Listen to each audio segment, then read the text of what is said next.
அனைவருக்கும் இனிய தமிழ் புத்தாண்டு நல்வாழ்த்துக்கள். எல்லாருக்கும் தமிழ் நியூ இயர் நல்லபடியாக போயிட்டுருக்கோம் அப்படின்னு நினைக்கிறேன். எனக்கும் பாசிட்டிவாகவே தொடங்கிடுச்சு. நாளே சித்திரக்கனிக்கு எடுத்து வச்சுருந்தேன். இந்த சித்திரக்கனிக்கு நான் போன வருஷம் எடுத்ததில் எனக்கு ஒரு நல்ல பெனிஃபிட் ஆணுச்சு. கண்டிப்பாக இந்த வருஷமும் எடுக்கணும் அப்படின்னு சொல்லிட்டு தான் எடுத்திருந்தேன். எனக்கு பழாப்பழம் மாம்பழம் கிடைக்கல. அதுக்கப்புறம் முக்கணியில் வாழைப்பழம் மட்டும் கிடச்சிருந்துச்சு.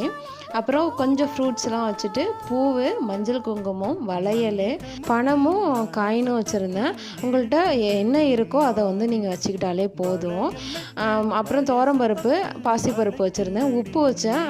அதுவும் நெல்லிக்கனி வச்சுருந்ததும் வீடியோ மிஸ் ஆகிடுச்சு. எல்லாம் கண்ணாடி பார்க்குற மாரி ஜுவல்ஸும் வச்சு சித்திரக்கனி காலையில் 4 மணிக்கு எழுந்தோடனே பார்த்துட்டேன். இன்றைக்கி பிரம்ம முகூர்த்த விளக்கையும் ஏற்றாச்சு. வாசலில் கலர் கோலமும் போட்டாச்சு. அகைன் அனைவருக்கும் தமிழ் புத்தாண்டு நல்வாழ்த்துக்கள். இந்த நாள் இனிய நாளாக அமையட்டும். தேங்க்ஸ் ஃபார் வாட்சிங். Keep supporting me.